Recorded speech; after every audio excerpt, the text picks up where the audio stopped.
मतलब ऐसा नहीं है कि कोई किसी का दुश्मन बन गया या किसी के लिए गलत बोला। एक बहुत अच्छा एग्जांपल मेरे दिमाग में आता है कि श्रील प्रभुपाद जी मित्र एक थे उनके डॉक्टर मिश्रा, ठीक है, तो वो उनसे मिलने के लिए आए, तो प्रभुपाद जी ने बहुत अच्छे से गए, उनको गले लगाया और वो साथ में बैठे, उन्हें आपस में जोक कर रहे हैं, मजाक कर रहे हैं, काफी उनका बीच में डिस्कशन हुआ, प्रसाद साथ में ले रहे हैं। तो जब डॉक्टर मिश्रा चले गए तो जो प्रभुपाद जी के डिसाइपल्स हैं उन्होंने पूछा, प्रभुपाद जी तो मायावादी हैं, इनका सिद्धांत तो हमसे बिल्कुल अलग है, हम तो सारे दिन इनको क्रिटिसाइज करते हैं और यहाँ पे आप बैठ के ऐसे बात करो जैसे आपके बेस्ट फ्रेंड है। तो प्रभुपाद जी ने बोला कि philosophically we have differences but culturally we are good friend. ये एक बहुत बड़ा एग्जांपल है हम सबके लिए कि हमें किस तरीके से रहना है। सिद्धांत अलग हो सकते हैं लेकिन इसका मतलब ये नहीं है कि हम कल्चरली एक दूसरे के दुश्मन बन गए हैं। चाहे वो मायावादी हो, आप जानते हैं भारत में कितनी फिलोसफी रही है। भारत तो देश ही हमारा ऐसा देवभूमि का राजा, एक से बढ़कर एक साधु संत हुए हैं जिन्होंने अलग अलग दर्शन दिए हैं। भगवान जो है बुद्ध हुए हैं, शून्यवाद आ गया, फिर द्वैतवाद आ गया, विशिष्ट द्वैतवाद है, द्वैतवाद है, फिर चैतन्य महाप्रभु जो है अचिंत्य भेद फिलोसफी को सिद्धांत को लेके आए हैं। तो हमारे देश में तो हमेशा से डिस्कशन चलता है, पर कभी ऐसा हुआ है कि कोई किसी को एक दूसरे को दुश्मन की नजर से देखे। तो ये चीज लोगों के बीच में कहां से पैदा हो गई है कि कोई अगर किसी के सिद्धांत के लिए बोले तो उसको ये मान लेना कि इस पर्सन के लिए गलत बोल रहा है। ये अपने आप में कहीं ना कहीं बहुत खतरनाक है, टॉलरेंस लेवल उतना कम हो गया। तो प्रभु जी, जैसा आप अभी बात कर रहे थे हमारे शिला प्रभात के बारे में कि कैसे उनके एक मायावादी मित्र थे, अगर हम आज अपनी सोसाइटी में देखें तो हम देखते हैं कि जैनिज्म है, उनकी जो पूरी फिलोसफी है वो पूरी शून्यवाद पे बेस्ड है। उनकी फिलोसफी कहीं से कहीं तक भी वेदास से नहीं आ रही है ना, वो एकदम डिफरेंट है, लेकिन हम उनके साथ बल्कि कितने विरोध शांति करते से, हैं। हाँ बल्कि विरोध करते हैं, लेकिन हम फिर भी उनके साथ शांति से रहते आए हैं। हमारे फ्रेंड्स भी हैं, वो इस्कॉन वालों को जहाँ पर इस्कॉन का सेंटर नहीं मिलता वो वहाँ पे जैन रेस्टोरेंट से ऑर्डर करते हैं। एग्जैक्टली जैन जो है आप सोचो कि बिल्कुल अलग फिलोसफी है, हम जैन फिलोसफी के विरोध में है, वो वेदास के विरोध में है, उसके बावजूद इतना अच्छा आपस में संबंध है। अभी आप राम मंदिर का अगर केस ले लो तो जो दो एडवोकेट जो मेन लड़ रहे हैं राम मंदिर की वजह से और बाद में और भी भारतीय मंदिरों के लिए जो लड़ाई लड़ रहे हैं जैन ही है वो लोग। अच्छा आप ये देखो कि जैसे श्री रविशंकर जी हैं, उनका भी वेदांतिक जो फिलोसफी उनका अद्वैतवाद है वो हमसे बिल्कुल अलग है, लेकिन उनके साथ कितने अच्छे संबंध है। श्री रविशंकर जी हैं और हमारी के राधानाथ महाराज को मैंने कई बार देखा है और अलग हाँ अलग जो है सब लोग साथ में बैठते हैं, आपस में वार्तालाप करते हैं, कितना एक मैत्रीपूर्ण संबंध है सभी के साथ एक्चुअली में। तो मुझे स्वभाव ऐसा लगता है कि जो गुरु है ना, जो हेल्प वहाँ प्रॉब्लम नहीं है, ये लोगों के बीच में संभव कहीं ना कहीं ऐसा मिसकंसेप्शन क्रिएट हो गया है कि ये इसके विरोध में है, ये इसका दुश्मन है, ये इसको गलत बोल रहा है, वो उसको गलत बोल रहा है। तो प्रॉब्लम ऊपर एब्सोल्युटली। लेवल पे नहीं है, प्रॉब्लम नीचे लेवल पे मुझे लग रहा है कहीं ना कहीं है। हाँ प्रभु जी, ऊपर लेवल का मैं आपको एक और एग्जांपल देता हूँ। जैसे महाप्रभु हैं, सार्वभौम भट्टाचार्य जी के साथ डिस्कशन हुआ, कितना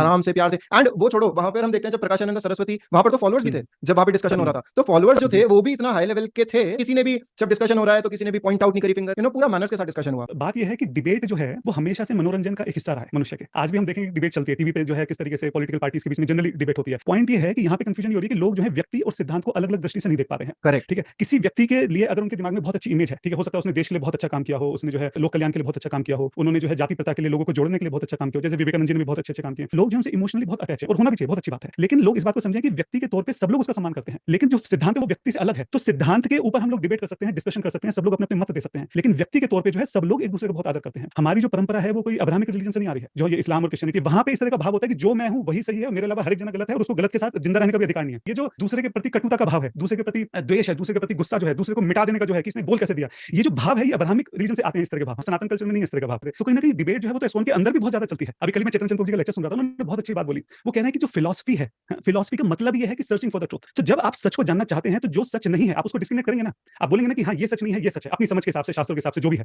तो हाँ, भगवान भगवत गीता में भी कर रहे हैं। योगी नाम अपनी सर्वेशाम, तो वो बोल रहे हैं मत गते अंतरात्मना, उसमें उन्होंने बोला ऑफ ऑल द योगीज। तो अगर वो कह रहे हैं ऑफ ऑल द योगीज जो कि मुझे वर्शिप करता है, मेरे अंदर फेथ रखता है, तो अगर वो ऐसा कह रहे हैं तो वो दूसरों को भी योगी मान रहे हैं। तो भगवान ने भी यहाँ पर अगर देखें तो डिस्क्रिमिनेट किया है, एंड उन्होंने बोला है कि who is nearest to him, है ना, उन्होंने बोली ये बात क्लियर। करेक्ट, हाँ भगवत गीता बोल रहे हो, भगवान भी तो भगवत गीता में कई जगह एक्चुअली बोलते हैं कि कुछ लोगों का ऐसा मानना है। 16 चैप्टर में क्या बोलते हैं, जो असुर जाति है उनका ऐसा मानना है, तो वहां पे भी तो डिस्क्रिमिनेट कर रहे हैं, वहां पे भी तो बोल रहे हैं कि इनको ये ऐसा मानते हैं और ये गलत मानते हैं। अच्छा दूसरी बात है कि 18 चैप्टर में जहां भगवान बताते हैं कि जो ज्ञान है वो गुडनेस में, पैशन में और इग्नोरेंस में, सतोगुण रजोगुण और तमोगुण में जो ज्ञान बताते हैं, तो भगवान उसमें तमोगुण का ज्ञान ही ये बता रहे हैं कि ऐसा सोच लेना कि जो मैं सोच रहा हूँ केवल वही सही है और उसके अलावा कुछ भी सही नहीं है, और एक ही चीज को पकड़ के बैठ जाना और उसी को मान लेना, जैसे कि अब्राहमिक रिलीजन होता है कि जो मेरी किताब है, जो मेरा भगवान है, जो मेरी अंडरस्टैंडिंग है, केवल वही सही है, उसके अलावा सब कुछ गलत है और किसी को जीने का अधिकार नहीं। ये नॉलेज जो है वो तामसिक नॉलेज है। तामसिक नॉलेज का मतलब कि लोगों को लगता है कि उनको नॉलेज है, लेकिन वो नॉलेज नहीं है, वो इग्नोरेंस है वो चीज। बेसिकली पॉइंट है प्रभु, हम यहाँ पे इस बात को रखने का प्रयास कर रहे हैं कि व्यक्ति और व्यक्ति का सिद्धांत जो है, जो उसके विचार हैं, इन चीजों को हमें अलग अलग रखकर देखना चाहिए। अगर हम ये अलग रखकर नहीं देखेंगे तो हमें हर चीज में प्रॉब्लम आएगी। Correct Prabhu ji. एंड एक और चीज मैं ऐड करना चाहूंगा कि सबकी अलग अलग स्पिरिचुअल जर्नी चल रही है, और सिर्फ इस जन्म से नहीं, अनेक जन्मों से, अनंत जन्मों से, innumerable birth after birth after birth, हमें नहीं पता कौन क्या था पिछले जन्म में। तो इतना जल्दी कंक्लूजन पे, इतना जल्दी जजमेंट पे मत पहुंचो प्लीज कमेंट्स में। तो अभी बेसिकली जो अभी हमने डिस्कस किया, अगर हम उसको अमोघ लीला प्रभु जी के एग्जांपल से समझें, तो जो मैं वो वीडियो देख रहा हूँ बार बार, तो मुझे तो दिखाई दे रहा है कि अमोघ लीला प्रभु बार बार जो है विवेकानंद जी का रिस्पेक्ट कर रहे हैं, बार बार बोले कि व्यक्ति के तौर पे मैं इनका बहुत रिस्पेक्ट करता हूँ, अगर मेरे सामने आएंगे तो मैं इनको दंडवत प्रणाम करूंगा। जो इन्होंने देश के लिए इतना किया है, इन्होंने शिकागो में जाकर स्पीच दी और जो भी देश के लिए, समाज के लिए, लोक कल्याण के लिए जो भी उन्होंने कार्य किया, मैं उनको बहुत सम्मान करता हूँ। बार बार प्रभु जी बात बोल रहे हैं और प्रभु जी फिर उसके बाद ये बोल रहे हैं कि लेकिन जो सिद्धांतिक दृष्टि है, अब वो सिद्धांत क्या अलग है, ये सही समय नहीं उसके ऊपर बात करने का, ये हम बाद में कुछ दिनों बाद इसके ऊपर बात करेंगे, अभी लोग इमोशनली इतने हाई हैं। लेकिन प्रभु जी ने ये बोला कि जो उनका ये सिद्धांत है, इस चीज से हम लोग एग्री नहीं करते, तो उसमें एक्चुअली गलती क्या है, लोग इतने एकदम ऑफेंड क्यों हो गए। एग्जैक्टली। और प्रभु जी ने कब बोला, जब उनसे किसी ने एक प्रश्न पूछा। प्रश्न में पूछा, हाँ।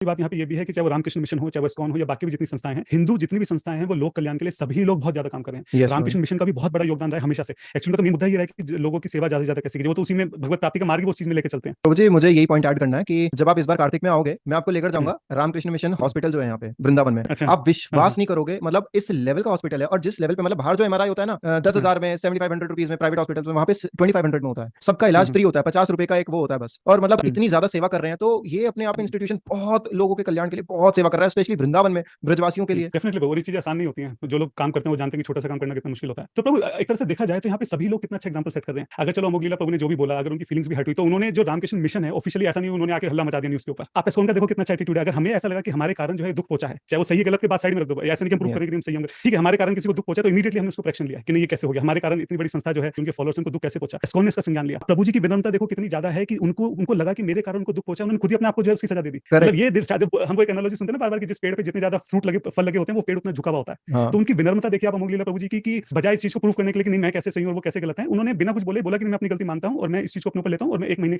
जिस इंसान का एक मिनट कितना कीमती है, डेली एग्जैक्टली उनके प्रभु जी। शेड्यूल रहते हैं कि इस 3 बजे इसके साथ इंटरव्यू, 5 बजे इस इंटरव्यू है, 11 बजे जो कॉलेज में जाना है, जिस इंसान का पूरा दिन ऐसा पैक्ड रहता है, 1 महीना उसको प्रीचिंग से अलग कर देना, सेक्लूडेड, बिना किसी से मिले जुले, और खुद वो अपने ऊपर ये सजा ले रहा है कि नहीं मैं अपने आप को सजा दूंगा क्योंकि मेरे कारण सामने वाले को दुख पहुंचा है। मतलब छोटे मुद्दे पे आऊं तो हमारे इस आपस में जो ये मनमुटाव कहीं ना मनमुटाव या जो भी गलतफहमी क्रिएट हुई है, इसका फायदा विधर्मी लोग ना उठाएं, ये भी बहुत जरूरी है। ठीक जी है, वो प्रभु तो जी। ताक में बैठे ही हैं कि किसी तरह से इनकी आपस में जो है मनमुटाव हो, लड़ाई हो। तो हमको ये चीज समझना चाहिए कि छोटी छोटी बातें हैं, ये पहले हमेशा चलती आई हैं, आगे भी हमेशा चलती रहेंगी। तो इन बातों को रखना साइड में, और हम सब लोग, सारे हिंदू भाई जो सनातन भाई हैं, सब लोग बिल्कुल साथ में हैं, और ये छोटी मोटी चीजों का फायदा जो है विधर्मी किसी भी तरीके से ना उठा पाए, इस चीज का हम सबको जो है ध्यान रखना चाहिए।